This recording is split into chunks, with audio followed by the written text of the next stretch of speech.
And good morning, everybody. It is Fabulous Friday featuring Dale Turnbull Hello. as we discuss our presentations, upcoming potential workshops at Hypnothoughts Live. Now, Dale, tell us what you have put in for your presentations. Cool. So I'll go from one side to another as opposed to back to front, because the one that's getting the most traction on the Hypnothoughts Live Facebook page, I'm going to hold off till last. So the first one is stuck, stalled, or surging ahead, uncovering the metaphors behind business momentum. Ultimately, all businesses that we have a metaphorical structure hiding under the surface. And it's going to be a practical workshop to unpack each person's individual metaphor for their business to see where they're stuck and how we can get people moving. Nice. So that's first option. Second one is oops, when giving doesn't land and receiving feels awkward. We've all had that situation where we've tried to give something to somebody and they've just really not liked it. Or somebody's really, really, really, really wanted to give that thing to us and we really don't want it. Yeah. Just discussing those sort of interpersonal, emotional trades and dynamics that we have in life so that we can have better and more fulfilled relationships. But last but not least, I've got relationship, sex, and metaphors. Oh my. So those are my three topics. And what's happened? What have people? I saw that poll, and then I sort of like, I don't know, something else happened. So relationship, sex, and metaphors. Oh my is currently on 83%. Unfortunately, not 6. Unfortunately, not 69. But like you put sex in something, it sells, right? Well, apparently so. There you go. That's what they say. That's what they say. I should do better. Well, the bunny talk process. There's like Yes, well, they're for a different audience. They're at it all the time. Exactly. Are you struggling with being too rampant? My big purple bunny goes down a storm. That could be interesting. Like you could look at people with those sort of rampant quote unquote challenges and do like I don't know, a whole like study on it. So see what people with that. I could even welcome people to my burrow. There you go. I'm sorry, I don't know if we're allowed. Each to their own, Claudia. Each their own. Anyway, so what are you choosing to dive into at Hypnothoughts, or what have you put okay, so what I can remember is 1-star review, the ultimate compliment, because actually that is what I got from my I don't know if I better say this on video, but anyway, from a person who did that on my ebook for A Parent's Journey in the Bunny Talk process. I got a 1-star review, and actually I sold more books because of it, because people wanted to know, well, what on earth did I write? Because they then said, well, this is me, this is who I am, blah, blah, blah. And actually it gave me all the affirmation I needed, because now everybody could see, now we know why there was a divorce. But actually, I don't even talk about him in the book. He's not even mentioned. It's not about him. It was about parents. So now I've said it really, haven't I? So it's about parents and what they can do for their children. And obviously then it's got the shadow puppets in there. And it's all for parents. I wrote it. It's really short, sweet, to the point. And he even says, this is not a book. It's a pamphlet. Well, I mean, if I remember, there's an English expression for those Americans and Canadians watch it. It's as cheap as chips. As cheap as chips. How much is it? This booklet, this leaflet, this manual of joy. Is it like it's like free? No, it's seriously, it's $2.99. I mean, I put it out there because it's for parents. That was how it all started, and that was what I spoke about first of all at Hypnothoughts, and then people were telling me, "Oh, you're going to make it into a course?" The whole bunny talk, because I did do this diagram about emotional intelligence. One of them, anyway. I know you've seen them, the diagrams. And they said, "You're going to make this into a course." So I did. And I've added how I work with children. And then, of course, I piloted the whole course to 12 therapists. So I'm hoping I actually get a workshop as well, pre or post at Hypnothoughts. So I put that in there because it is very hands-on, and that was how I train it. Really, it is a very hands-on workshop. Now, I can't remember my second talk that I put in. I only did put. Is it amnesia and how to remember? I don't know, but I don't know. I can't remember. I can't remember. And I know. And the embarrassing thing is that I'm now thinking, because actually I do workshops as well on living with dementia. So I don't know if I don't think it was that one. Can we just Are you living with dementia? Forget know. about it. Forget about it. I'm just got a lot going on, and I can't remember. That's a good tagline: living with dementia. Forget about it. A workshop on how to help. Anyway. Well, I do. I normally do it called Navigating Dementia with Dignity. There you go. Nice. I try and be as dignified as I possibly can while I try and remember what my second talk was. I don't know. Anyway, I think it would have somehow led back to the bunny talk process within it. I'm not sure. Cool. And you're going to be hoping to deliver the bunny talk process, right? That's I will actually. Yeah, I will be doing that if I get chosen to speak. I am actually going to showcase it because I put in for a 2-hour one for that. So it's talking about the book. It'll be talking about how that came about and actually how important it is not to get to stop, to get stuck and think, oh no, I can't move forward if I get a bad review. Actually, just see it as the ultimate compliment, and it means that there's always says there's something more going on about the other person than yourself. I will be doing the bunny talk on somebody because that's what people want to see, and then everybody will experience it themselves as well because they can, and I can do it in group as well. And that's what I like to train, that it's like, come on, let's clear all these horrible things that are going on for us and put it in the right place in our brain where it no longer upsets us. Yeah. This is true. You got any other interesting things coming up before Hypno Thoughts? Yeah. I'm going to England. I think you're going to the UK Hypnosis Conference. Yes, in a week and a half's time, I shall be at the London. It's going to be interesting. There's definitely a very different flavour from a British person, just looking at the marketing and the structure of the UK Hypnosis Convention compared to some of the American conferences. So I'm really intrigued to see how it is different and how it differentiates. Yeah, I'm unfortunately not going to it. I'll go to it next year.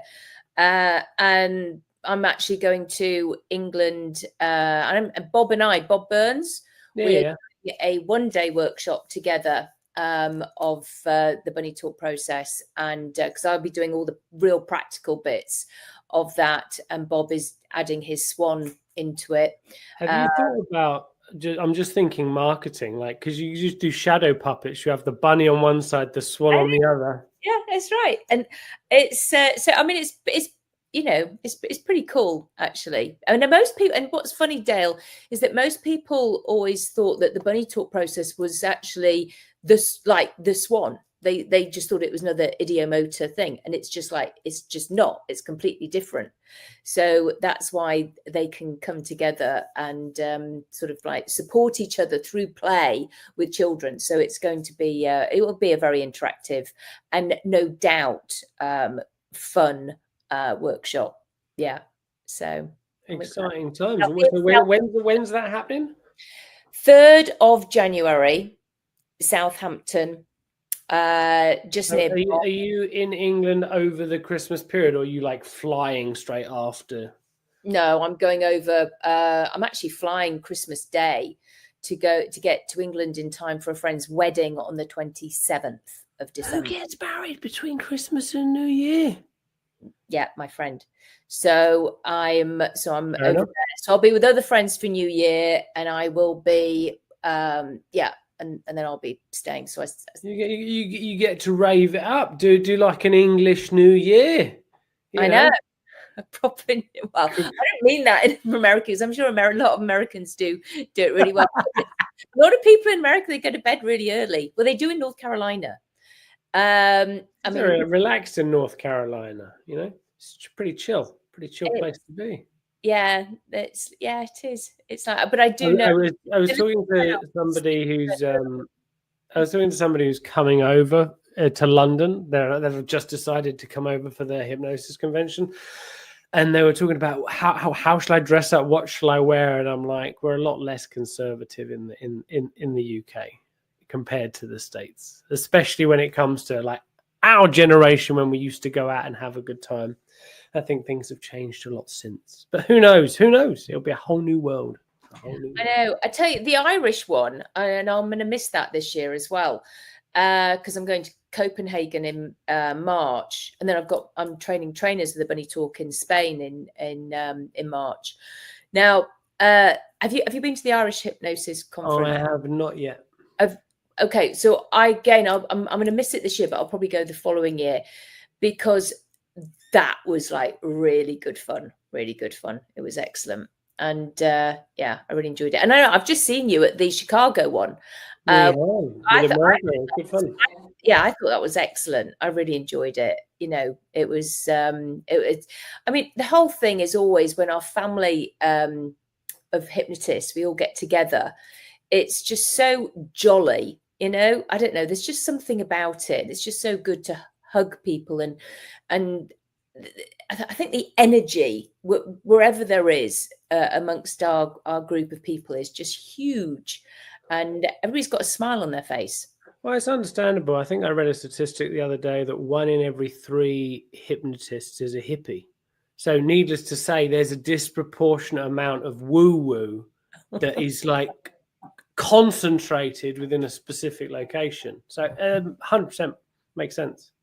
It does, absolutely. Yeah. So no, it was. I loved it, and I loved it. I thought it was a great conference, and no doubt next year, you know, it'll be again even bigger and better. So I you know, kudos to Joe and Rich. Yeah, they did a really good job. It was really good fun. Yeah, they did, and so. Hypnothoughts is always the one that people, you know, sort of like, because they come again from everywhere, great big names in our industry, and it's always exciting. So yeah, I'm looking forward to that. So fingers crossed, it goes well with being chosen, and if not, do you know what? Put a smile on my face. It's still going to be good fun. We dust ourselves down and go, okay, what's next? Because actually that's what I've always done. Actually, that's so important, I think, for everybody to understand, and it comes from sports. Because did you play sports? What sport did you play? I mean, my favourite sport, I'd say, was badminton. So a little bit outside the standard, but yeah. Oh yeah. You didn't play football with a round ball. I mean, I was a little bit rubbish. I was in goal or defence. So yeah, badminton, athletics was quite cool. But yeah, as I've matured, I like a good bit of billiards or pool. But yeah, okay. I was never the biggest team sport kind of chap, you know. Well, the thing is that with sport, and this is why I do think sport is really important for kids, is because they actually have to understand that they don't sit and moan about a disappointment. Because you were in goal, okay? So it's not like your teammates think, oh, and they sit there for ages moaning. All right, it was literally you had to pluck the ball out of the net. Because I don't know how good you were, but anyway. you presupposing, Claudia, that I wasn't the best. We actually had it. It was just a metal fence. We didn't have a net, so it bounced out. So I didn't even need to do that if I missed. Yeah. Okay, so if it was in the net, though, you know, people, you just throw it back, you kick it, you boot it down the field. And it's like it's next play. It literally is. You know, it's the same with like basketball. I used to coach netball, you see, and lacrosse. So it's just like, come on, just like you just crack on again. And that is what it's about. You don't sit and cry. And so whenever I get a disappointment, I literally treat it like that. Okay, next play. What's next? So it helps me handle life a lot better. How do you like that for a metaphor? That's very nice. Well, also, if you think about netball, right? Because I've always found it weird. Like basketball, you bounce it, netball, you catch it and you can't move. Like, but what's interesting is you stop and then you got to get rid of it. You can't just hold on to it. And ultimately, with the stuff you do, it's okay, cool. I've got this thing. Shoop, pass it on. Don't need to deal with it anymore. And then you can change your position. That's right. And only 2 people can shoot. And you have to work as a real team in order to go from there to there to there to there. And I used to love the flow of that. And yeah, I was quite competitive. We won the cup every time. I was just thinking, could you incorporate the idea of netball, pass the parcel, and bunny talk into a workshop? I think that could be fun. Oh, you'd be surprised what I've been coming up with. including a game, pin the tail on the bunny, but it won't be a big pin on my backside. It won't be a live model. It will actually be like a picture on the wall. Yeah, because do you remember doing that when you were a child? Pin the tail on the donkey. Yeah. So yeah, I thought that could be quite fun. I just come up with such silly things because again, I personally believe that those who laugh, laugh and the world laughs with you. Cry and you cry alone. Another side marketing idea I've just thought of, like when you go to theme parks or amusement parks or your local castle, you have those sort of like images of people, but without the face. So there's like a hole. How cool would it be if you had like a material bunny you could unravel so people could be the bunny? Oh, there you go, and have a photograph. Get a photo of the bunny. That's a pretty cool idea. So yeah, why not? and then get squishy sponges and throw it at their face. like a carnival. Yeah, I don't think the hotel would like that very much. Wet soggy carpet, but yeah. Do it outside, why not? I tell you, there's so many cool people off in Vegas. It's hot season, right? So have one outside by the pool. There you go. There we go. Yeah, there is. I love it actually because it is fun. It is cute. Yet it's all about something serious. It is about actually helping people with. I'm in the state of North Carolina with significant emotional events and feelings, suppressed ones. So it's about helping them to get that out without hearing the story. 100%. And I think the way that we both look at things is okay. Ultimately, it's about being approachable. And I think the way you break it down in the bunny talk is really great for all ages, but it really creates a platform where people can put their finger or identify things because you're giving them a framework to do just that. So you can help them explore where they're at, even if they can't quite articulate it, which is really nice. Yeah, because sometimes, Dale, there are no words. It's just the person themselves, they know what it's like. So when they're drawing it out, when I'm drawing it around their body and they're drawing it out, I've had some people just literally take all the pens and they're just away with it, draw it, and they know what it means to them. And they know if it's like that or like that or like that, or it's what it is to them. And that's what's so powerful about it. It was really interesting. So obviously, having taken the metaphors of movement stuff, that obviously I draw out people's metaphor of their experience. And I also have done Gilles Zac's handwriting analysis course. I'll probably be retaking it actually. And it's interesting to look at the type of pens we choose, the type of strength and weight and impressions we put to them, because we can idiomize that communication as well. Now, if you were to combine not only how people draw stuff in the bunny talk process and communicating that with the language of metaphors of movement, but also consider the pen choices, it's really interesting because I've got some new Sharpies, right? Freaking hate them. I hate them so much because I'm drawing all these pictures, right? This is a lovely one. This is one I did earlier. It's actually mine, but it bleeds through the paper. Right. It's really annoying. But I've also got some Sharpies for my whiteboards that have got like these more like interesting tips, which I can write in a variety of different ways. I had those of you who've got my pencils at conferences, they're mechanical pencils because I like rubbing out stuff. So I hate permanence, so there's a lot of interesting considerations in regards to what implement people use to express these things. Opens the door to something else as well. No, you're right, because actually I've got chalk as well. So in my office, so that because that can cover out the felt tip. So they call them markers here in America. That covers them out, and it literally can get rid of it. And chalk, I mean, places like filthy. I get covered in chalk sometimes, and it just doesn't matter because it's just the whole change. But the white can just get rid out, get rid of the black, if you like, can just cover it up. Well, if you think of the whole idea of purifying things, bringing it back to nothing, we go fucking everywhere today.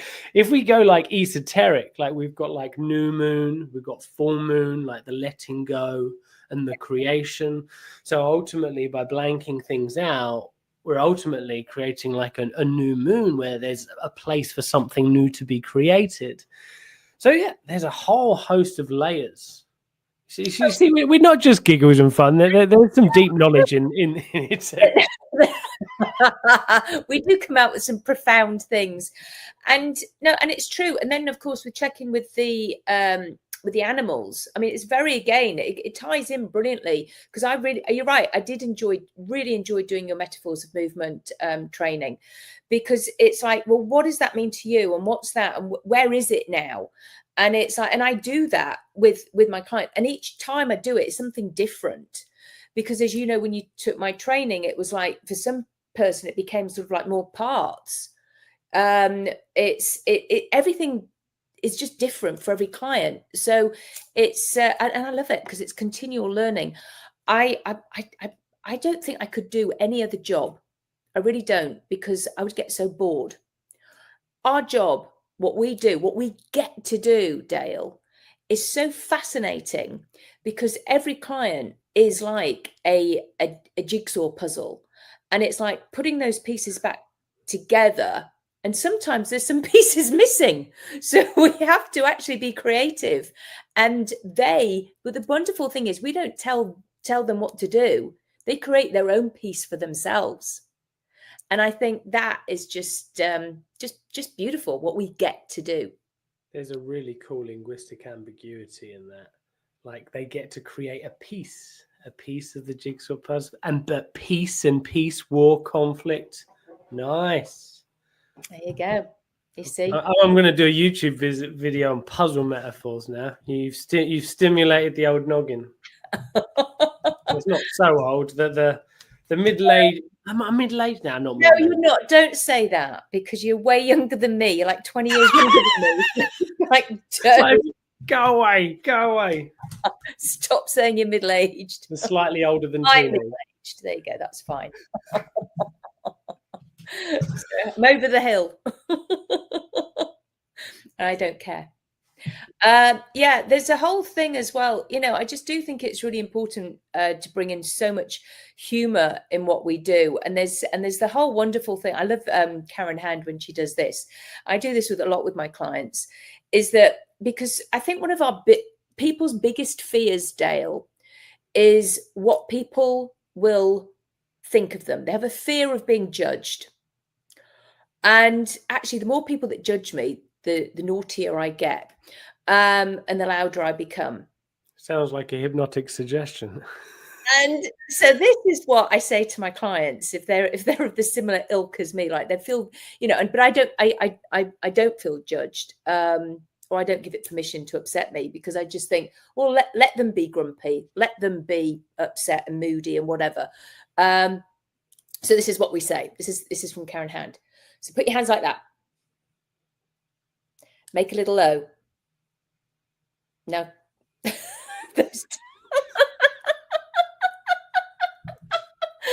it's just, you see, and it's so funny because when I do this with my clients, because of my rings and everything, they're looking at my rings and they're like thinking, oh, she's going to do something really spiritual here. And then I just don't. And it's really naughty, but it causes such a laugh. And of course, we know that just like literally will clear a horrible feeling inside. So yeah, it's actually quite good fun working with me. As Tony Robbins says, change your state, change your life. Yeah. Well, there you go. It's true. There we go. And we get to do this. So what a blessing. You know, I just feel so grateful. I really do. And yeah, I must admit, I do. I love to share it. Love to share what we do. And as you know, there's always lots of laughs on the Bunny Talk training. There is on yours as well. There's she can't help it. Exactly. Ultimately, life is a bit ridiculous. Yeah. So anyway, we've talked far too much. Everybody, thank you for watching, and see you again soon, no doubt. So take care. Have a wonderful day. It's goodbye from me, Claudia Rickard, and it's goodbye from Dale. Ciao, ciao.